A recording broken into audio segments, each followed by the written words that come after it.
Okey semua, sebelum kita lakukan transfer ownership, pastikan kamu semua sudah buat 2-step verification dan telah mencapai 7 hari 2-step verification. Okey? Ni memang Telegram tetapkan muka saya. Okey, pertama sekali kita perlu tukar nama channel Telegram kelas kita. Okey? Okey, klik pada atas tu tajuk tadi tu. Okey.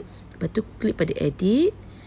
Lepas tu, okey, teruslah edit Ni 2P kan? Tukar kepada 3P. Contohlah budak kita tahun 2 nak naik tahun 3P. Okey. Lepas tu klik done atas tu. Okey.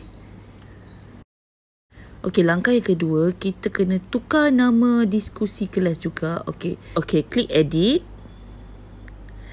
Okey, klik discussion. Klik pada diskusi SKDH 2P tu. Okey. Lepas tu klik pada tajuk dia. Klik edit.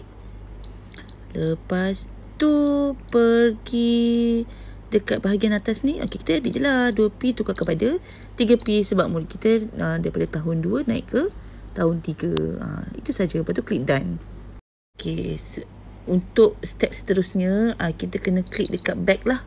Okey, klik pada back. Okey, dekat atas ni klik back. Okey, lepas tu klik lagi anak panah tepi tu, klik back lagi. Lepas tu yang ni jangan lupa klik pada done.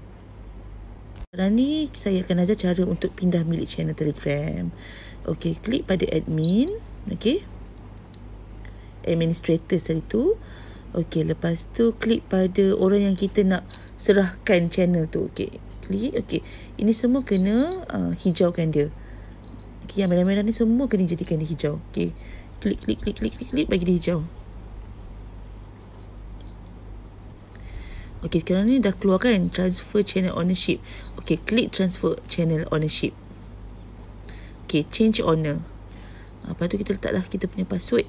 Password 2-step verification.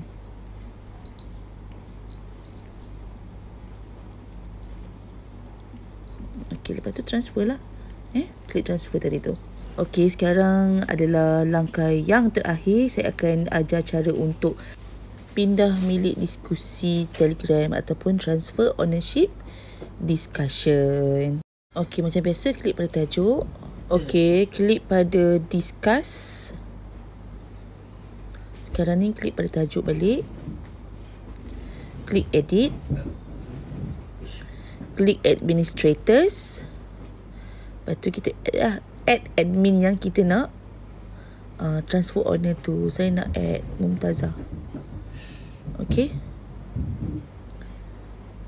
Mumtazah ni. Okey.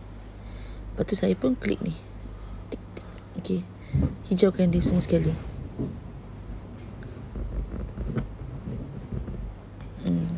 Okey. Change owner. Letaklah password kita Okey, lepas tu klik transfer.